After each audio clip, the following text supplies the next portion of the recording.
मेरा दिल कर रहा था कि कोई मेरी भी प्यास बचाए, लेकिन ऐसा कोई मेरी जिंदगी में था नहीं। फिर मैंने हाथ से काम चलाया और फिर मैं सो गया। रात के 3 बजे मेरी आंख खोली तो मैंने सोचा कि जाके छत पे देखता हूँ, कहीं मेरी बहन और मेरा कज़न आसफ आपस में लगे हुए तो नहीं। फिर वही हुआ जो मैं सोच रहा था। मैं डिबे पांव छत पे पहुंचा। छत पे हमारी एक है टूटी हुई चारपाई पड़े हुई थी। मैंने छुप के जाने के देखा मेरी बहन चारपाई पे पड़ी हुई थी और आसफ उसके साथ मेच खे रहा था। ये रात का वक्त था। मैंने सोचा कि मैं वीडियो बनाता हूं ताकि बाद में मेरे ये काम आ सकेगी। मैंने अपना बेल का कीमर ऑन किया तो वीडियो धुंधली आ रही थी क्योंकि हमारी छत पे इतनी रोशनी नहीं थी। फिर मैंने इन दोनों को काफी देर देखता रहा। अधर से मेरा शेर भी जागा हुआ था और वो भी दीवार में टिकरे मार रहा था। फिर वो लोग जैसे ही फारिग होने लगे तो मैं भी ऊपर से एकदम पहुंच गया। मेरी बहन ने मुझे देखा तो वो एकदम बखला गई और अपना सब कुछ समेटने लगी। आशक भी वहां से भागने लगा। मैंने कहा, सिर्फ रख जाओ, रात काफी है, घर में शोर होगा, अम्मू अबू जाग जाएंगे और तुम्हें पता है कि कामरान गस्से का तीज है। आसफ रख गया। आसफ और बहन मेरी मिन्नतें करने लगीं। दोनों मेरे पांव पड़ गए। मेरी बहन कहने लगी, भाई तुम्हें खुदा का वास्ता है, किसी को मत बताना। और आसफ भी अब एक देर से दोषकार करना चाहता था। मेरे दिमाग में एक आइडिया आया कि क्यों ना मैं आसफ की बहन का नाम आदिला है, वो भी बहुत खूबसूरत थी, उसके लिए आसफ को ब्लैकमेल करूंगा। फिर मैंने आसफ को कहा, आसफ अभी रात के तकरीबन 4 बज चुके हैं, इस वक्त तुम मेरे घर में हो और मैं चाहूं तो तुम्हें अभी पंसा सकता हूं। वो कहने लगा, हाँ उमरान भाई, मैं जानता हूं आपका एहसान होगा, मैं सारी जिंदगी आपका एहसान नहीं भूलूंगा, ये मेरा राज राज रखें। फिर वो कहने लगा, इमरान भाई मैं यहीं पे आना ही नहीं चाहता था, आपकी बहन ने बहुत मजबूर किया है, चाहे तो पूछ लें। है फिर ज़ोया कहने लगी, हाँ भाई मैंने ही उसे बुलाया है। फिर मैंने उससे कहा कि तुम चुप हो जाओ, मैं तुमसे बात नहीं कर रहा, मैं अभी आसफ से नपत लूँ, उसके बाद मैं तुमसे बात करता हूँ। है पहले तो उन दोनों को मैंने खूब डराया। मैंने कहा ये हो जाएगा वो हो जाएगा, या वो दोनों बहुत ज्यादा डर गए। फिर मैंने कहा, ज़ोया तुम रुको, मैं आसफ को थोड़ा सेट पर ले गया। मैंने कहा, आसफ मेरी बात सुन, मेरे दिमाग में एक आइडिया है, अगर तुम मान जाए तो तुम्हारा काम भी होता रहेगा और मेरा भी। वो कहने लगा, किया मतलब उमरान भाई आप क्या कहना चाहते हैं, खुल के बोले। फिर मैंने कहा कि बात सीधी बोलता हूँ घमा, फिर आके मुझे बात करनी नहीं आती। तुम्हारी जो बहन है आदिला, मैं उसे पसंद करता हूँ, तुम मेरी सेटिंग उससे करवा दो और तुम्हारा जब दिल चाहे, बल्कि मैं खुद हूँ, तुम्हारी मदद करूँगा, ज़ोया से मिलते रहना। फिर वो कहने लगा, उमरान भाई वो मेरी बहन है, मैं उसे ऐसे कैसे बोल सकता हूँ, आप कुछ से सोचें। मैंने कहा, हाँ मुझे पता है वो तुम्हारी बहन है, मैं कौन सा तुम्हें बोल रहा हूँ कि उसको यहाँ ले आओ, बस मेरे लिए सेटिंग करवाओ, वो मेरे लिए रास्ता आसान कर दो, बाकी काम मैं खुद कर लूँगा।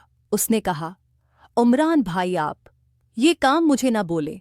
मैंने कहा, बेटा फिर तो रख, मैं अभी कामरान और अम्मी अबू को उठा के लाता हूँ, तुम्हें भी पता जाए कि ये घर के उस टीम घर में कैसे आते हैं।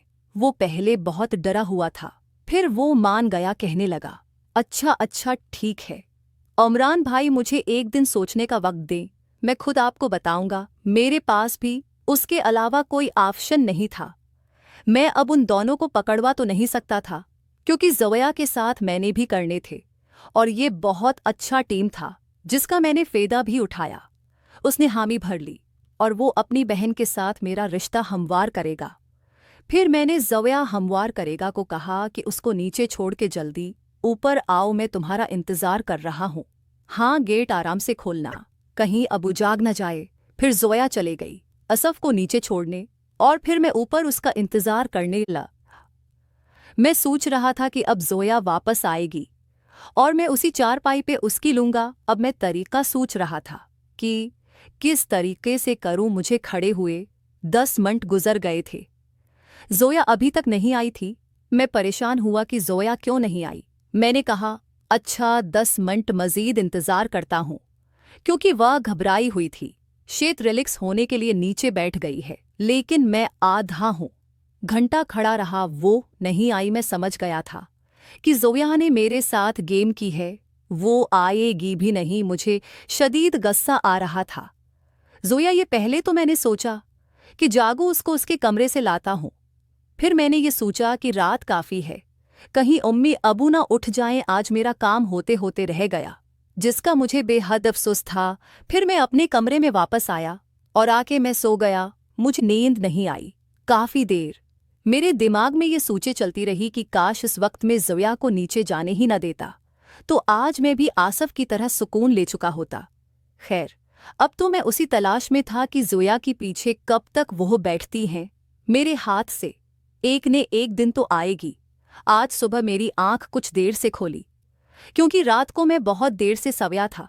आज सुबह तकरीबन 10 बज रहे थे। इतने में अम्मी मेरे कमरे में आई। मुझे कहा, इमरान उठ जाओ, नाश्ता कर लो, और आज हम लोग पेशावर भी जा रहे हैं, तो तुम तैयारी करो और शाम में हमें स्टेशन छोड़ देना। और फिर मुझे याद आया कि हम लोग पेशावर भी जा रहे हैं। आज तो जोया पेशावर जाने वाली थी।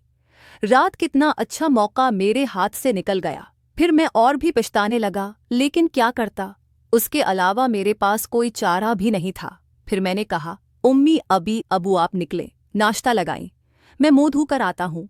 फिर उम्मी ने जब नाश्ता लगाया, मैं आया, नाश्ते की टेबल पर देखा तो जोया कहीं नजर नहीं आ रही थी। मैंने पूछा, उम्मी जोया अभी तक सो रही है क्या? मेरी उम्मी ने कहा, हाँ वो उठी थी। मैंने उसे उठाया, लेकिन शायद उसकी तबीयत कुछ खराब है, इसलिए वो अपने कमरे में है। मुझे पता था कि जोया की तबीयत क्यों खराब थी। वो मेरे सामना नहीं करना चाहती थी, क्योंकि उसने रात को मुझे धोखा दिया था। खैर, मैंने नाश्ता किया और उम्मी ने मुझे कुछ ज़रूरी सामान बताया। कहा, ये बाजार से ले आओ। मैं बाजार गया, वह सामान लाया, वापस आया। कामरान और जोया एक ही साथ सोफे पे बैठे हुए थे, आपस में कुछ हल्की सी सरगोशियां कर रहे थे। मैं बड़ा हैरान हुआ कि ये आज तो एक दूसरे के साथ चिड़चिड़े रहते हैं। आज क्या हुए? उन दोनों आपस में राज की बातें कर रहे हैं। और फिर मुझे हल्का सा डर भी लगा कि कहीं ये ना हो कि कामरान के साथ सेटिंग तो नहीं कर ली। फिर मैंने आंखों से जोया को गुस्सा दिखाया कि रात को तुमने अच्छा नहीं किया, उसका बदला तुम्हें भुगतना पड़ेगा। जोया मुझसे नजरें चढ़ा रही थी। फिर मैंने सोचा कि जोया के व्हाट्सएप नंबर पर मैसेज करके बोलता हूँ कि रात तुम क्यों नहीं आई। जब मैंने जोया का नंबर देखा, शायद उसने मुझे बुलाकर दिया था, क्योंकि उसकी डीपी शो नहीं हो रही थी। मैं और भी परेशान हो गया और अब मुझे और मजीद गुस्सा आ रहा था। इतने में दोपहर हो गई थी। मेरे चाचो वाले जो हमारे पड़ोस में रहते थे, मेरा चाचो और उसकी बेवी हमारे घर आई। पहले तो उन्होंने मेरे अबू का पूछा, अबू घर पे नहीं था। फिर मेरा चाचो कहने लगा कि पेशावर कौन कौन जा रहा है शादी पे। मैंने कहा, चाचो हमारे घर से तो जोया, उम्मी और अबू जा रहे हैं।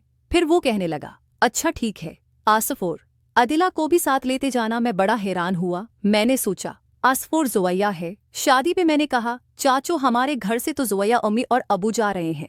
फिर वो कहने लगा, अच्छा ठीक है, आसफ और अदिला को भी साथ लेते, खूब सारा ये वाला काम करेंगे, फिर उनको मौका भी मिल जाएगा। मैं पछता रहा था कि मैंने पेशावर जाने से क्यों मना किया। ये शेत अनलोशला उन लोगों ने पहले ही प्लानिंग बना रखी थी, जो कि मुझे नहीं पता थी। फिर मैंने सोचा, चले ठीक है। मैंने सोचा कि आसफ को फ़ोन करके बोलता हूँ कि अपना वादा तो याद है ना। अब मैं छोड़ने वाला तो नहीं था। पुनः आसफ की बहन को